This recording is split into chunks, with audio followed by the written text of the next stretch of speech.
savais qu'il était possible de devenir un super-héros. Ça peut te paraître fou, je comprends. Mais écoute-moi et tu verras que c'est pas si faux que ça. Aujourd'hui, je vous parle du Monk Mode. Un mode pour devenir plus fort. Un mode pour atteindre ses objectifs. Un mode pour dépasser tout le monde.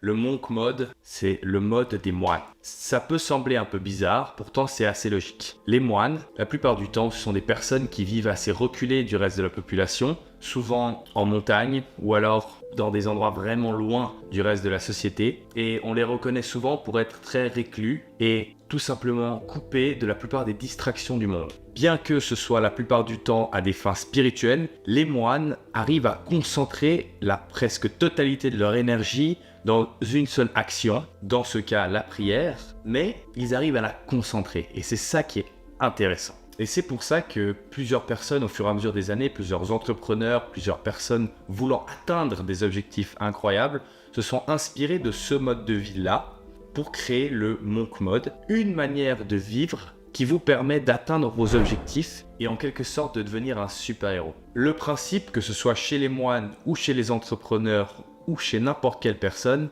il est très simple. C'est se priver de certaines choses afin de concentrer toute son énergie dans une seule et unique direction afin d'atteindre des objectifs incroyables. Attention tout de même, le Monk Mode n'est pas sans risque. C'est pour ça que je fais cette vidéo aujourd'hui. Je vais vous présenter les 3 règles qui font la réussite ou non d'un Monk Mode. Et je vais aussi vous expliquer quelques petits détails, quelques petites techniques que vous pouvez insérer à l'intérieur de votre propre Monk Mode pour réellement avoir des résultats incroyables. Dans les 3 règles essentielles du Monk Mode, il y en a une qui surpasse toutes les autres. Et elle est extrêmement simple.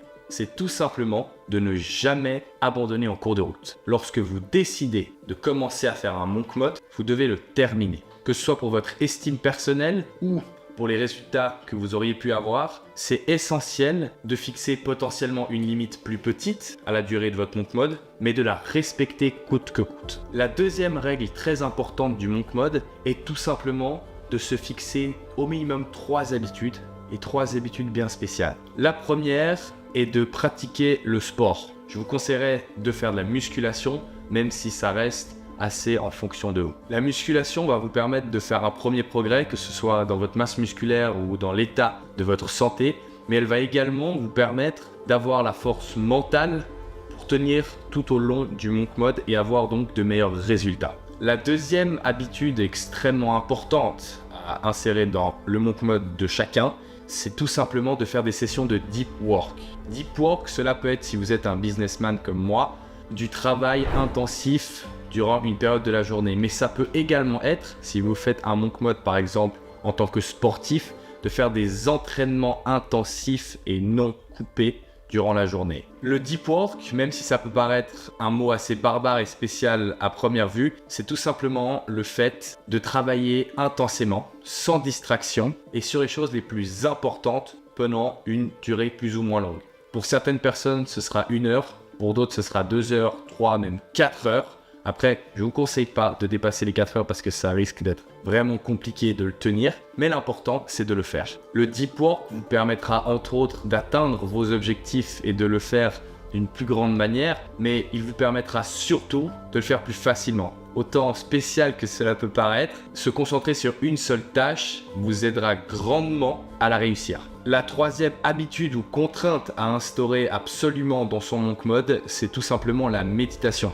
Elle vous permettra entre autres de calmer votre esprit et d'être plus efficace tout au long de la journée, mais elle vous permettra encore une fois de réussir le Monk Mode plus facilement et par ailleurs d'avoir évidemment plus de facilité à faire toutes les autres tâches. De manière générale, si vous faites déjà de la méditation comme moi par exemple dans votre vie de tous les jours hors Monk Mode ou semi-Monk Mode, je vous conseille d'augmenter la durée de temps de vos séances de méditation car les effets sont littéralement incroyables lors d'un Monk Mode encore plus.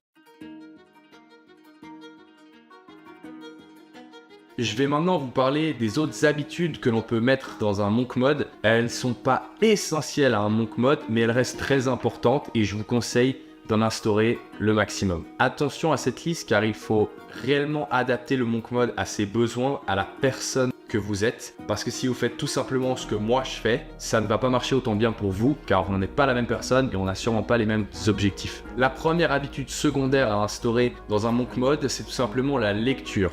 Pas besoin forcément que ce soit pendant des heures tous les jours, mais d'en faire un peu tous les jours, ce sera très bénéfique. La lecture a bien évidemment des effets positifs sur votre psychique, mais elle en a aussi sur votre développement personnel si vous lisez les bonnes choses. Une lecture de développement personnel ou sur le business ou sur le sport en fonction de qui vous êtes, ça peut réellement avoir un impact positif. De manière générale, l'objectif d'un monk mode, c'est de vous améliorer, vous l'aurez sûrement compris. La deuxième habitude secondaire que je vous conseille d'ailleurs d'implémenter dans votre vie de manière générale, c'est tout simplement d'avoir une alimentation saine, voire très saine. C'est-à-dire enlever toute la malbouffe, les pizzas, les McDo et toutes les nourritures qui sont refaites, etc., etc. et de se concentrer sur des produits qui sont bons pour votre santé tout simplement. Au-delà du fait que ce soit essentiel d'avoir une bonne santé de manière générale dans la vie et que manger correctement vous aidera à en avoir une, manger correctement peut également vous aider à mieux réfléchir, à être plus actif et à être meilleur de manière générale dans votre vie. La troisième habitude secondaire à instaurer, c'est tout simplement d'éviter les addictions. Que ce soit de l'alcool, de la drogue dure ou douce, ou alors une addiction comme la nicotine, cigarette, etc.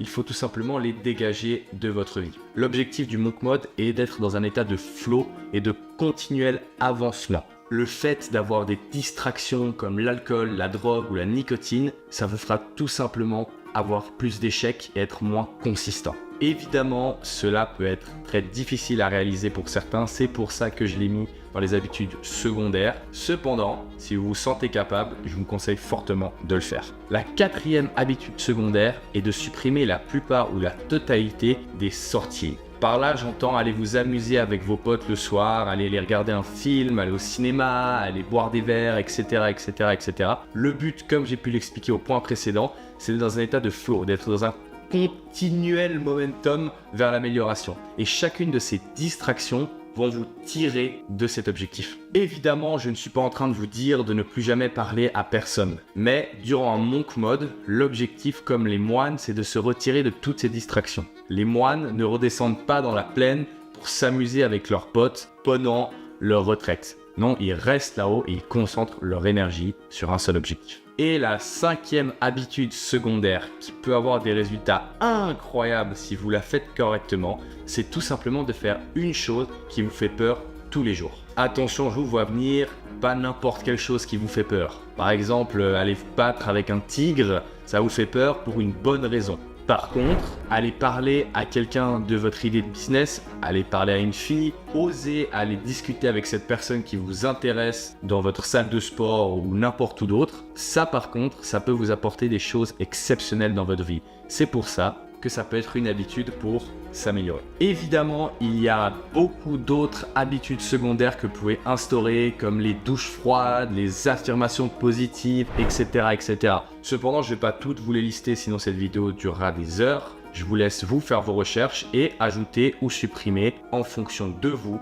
des habitudes secondaires. Je vais maintenant vous parler de mon expérience personnelle avec le monk mode. Pour moi, c'est assez spécial parce que c'était un début très chaotique. Je pensais vraiment pas que j'allais y arriver et finalement, j'ai eu des résultats assez incroyables. Pour moi, ça a toujours été une période assez difficile parce que je suis très attaché au social, à parler aux gens et c'est une des choses dont je me suis privé durant mon monk mode. Cependant, c'est de ces périodes-là que j'ai eu les plus grands résultats de toute ma vie. C'est pour ça d'ailleurs que je fais cette vidéo aujourd'hui parce que j'aimerais que vous puissiez aussi bénéficier de ce genre de résultats. La première chose que je veux vous dire avant de vous parler de mon monk mode, c'est que 99% des gens penseraient déjà que ma vie de manière générale sans monk mode est un monk mode parce que je travaille et je me mets une discipline énorme la plupart du temps. Il ne faut pas forcément prendre mon monk mode comme exacte certitude de ce qu'est un monk mode. Il faut aussi l'adapter à votre personne, sans oublier les 3 habitudes que je vous ai présentées en 2 vidéos qui sont, elles, obligatoires. Ma toute première habitude, c'est mon alimentation. Durant mon monk mode, elle est très rigoureuse. Durant mon dernier monk mode, j'étais en bulk et j'ai donc mangé énormément pour prendre de la masse musculaire. Et j'aime durant cette période de monk mode, avoir également une grande attention à mon alimentation. Cela me motive encore plus à travailler et avoir plus de résultats. Je fais également attention de manière générale à ce que je mange. J'essaie de manger mieux, de ne pas avoir de carence afin d'avoir de l'énergie tout au long de la journée et d'être donc plus performant. Ma deuxième habitude, c'est tout simplement d'aller au sport 6 à 7 fois par semaine. En Suisse, c'est plutôt de la musculation, mais quand j'étais à Bali au début de l'année, c'était plutôt des sports de combat. J'aime beaucoup les deux et ça dépend juste de mes objectifs du moment. Cependant, pendant mon monk mode, j'augmente mes séances. Je les fais en moyenne 1,5 fois plus longues et je fais des exercices plus durs et avec plus d'hargne. Ma troisième habitude, elle rejoint dans un sens ma première, mais c'est tout simplement que je prends des compléments alimentaires. En ce moment d'ailleurs, j'en prends 7 par jour, 7 différents. Je vous ferai peut-être une vidéo sur ce sujet, mais ce qui est important, c'est qu'avec ça, j'essaie vraiment d'améliorer mes performances, que ce soit physiquement ou intellectuellement. Ma quatrième habitude, c'est également que je prends le temps de faire de la méditation. Personnellement, ça m'aide énormément à être plus fort mentalement pour le travail et aussi personnellement pour ma santé mentale. J'adore la méditation. De nouveau, la méditation, j'en fais toute l'année, mais pendant le monk mode, je fais des séances 1,5 fois plus longues. Évidemment, je médite tous les jours ou pratiquement tous les jours et je conseille, si vous souhaitez faire de la méditation, de méditer tous les jours. Pendant mon monk mode, je vais également pas boire d'alcool ou vraiment le strict minimum. Si c'est un anniversaire très important auquel je suis invité depuis longtemps, je vais faire un effort et je vais boire 1 ou 2 verres, mais je vais essayer de jamais boire beaucoup ou trop d'alcool car c'est pas bon pour ta santé. Ça me fait une contrainte mentale supplémentaire qui me permet d'aller plus loin et ça me permet aussi de travailler tous les jours car on le sait très bien, quand on boit trop d'alcool le lendemain, c'est plus difficile. Et de toute façon, de manière générale, l'alcool est pas bon et apporte plus souvent plus de problèmes que de bonnes choses. Donc le mieux, c'est de tout simplement le bannir le plus possible de sa vie. Durant mon monk mode, je vais également appliquer le strict minimum de sorties, voire aucune. Mon objectif est de rester concentré sur mes autres objectifs. Je ne veux pas de distraction, je ne veux pas aller voir tout le temps des gens, etc. etc.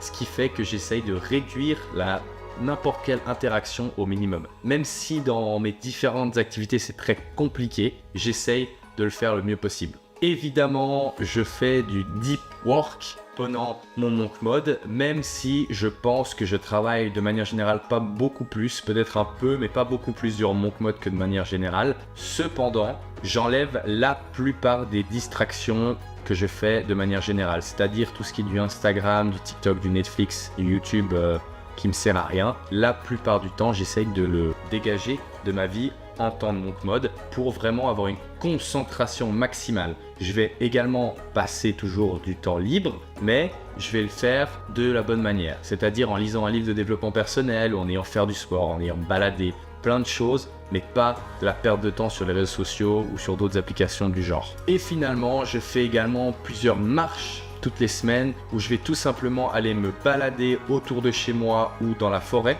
afin de réfléchir et de tirer les meilleures idées que je note ensuite dans mes notes et qu'à la fin de la semaine, je regarde et je trie afin de garder que ce qui est de meilleur et ensuite j'essaie de l'implémenter dans ma vie. Et puis un autre point qui peut être différent pour tout le monde, je suis aussi croyant et j'aime beaucoup aller à l'église et durant une période de monk mode, j'essaie d'améliorer ça et d'augmenter ma croyance en le Seigneur et ma spiritualité de manière générale. Bien sûr, j'ai aussi d'autres petites habitudes par ici, par là, mais je pense pas qu'elles soient vraiment nécessaires pour votre monk mode car elles sont très personnelles et vous pourrez aussi en avoir durant le vôtre. Encore une petite précision finale que je dis vraiment en fin de vidéo parce que je pense que c'est quelque chose qui est réservé pour les gens qui ont l'habitude des monk mode, mais personnellement je fais aussi des semi-monk mode, c'est-à-dire du moitié-moitié, c'est-à-dire que je vais faire la moitié des habitudes, etc. Je pourrais faire une vidéo dédiée, mais je pense que c'est une pratique qui est réservée aux gens qui ont déjà fait plusieurs modes et qui ont l'habitude du travail et qui ont déjà un certain succès. Et voilà, c'est tout pour cette vidéo, j'espère sincèrement qu'elle vous a plu. Et comme d'habitude, à la fin de chaque vidéo, ça sert pas à grand chose de l'avoir juste regardé, maintenant il faut passer à l'action. Commence dans mon monk mode, que ce soit un monk mode plus facile avec que 3 habitudes ou que ce soit un monk mode avec 8, 10 habitudes, l'important c'est de le faire d'avoir une première expérience et surtout de ne pas oublier la première règle, quand on commence, on termine. Merci à tous d'avoir regardé. Pensez, si vous avez l'envie, de liker, de commenter si vous avez une question et de vous abonner. Merci à tous, c'était Arthur. Ciao.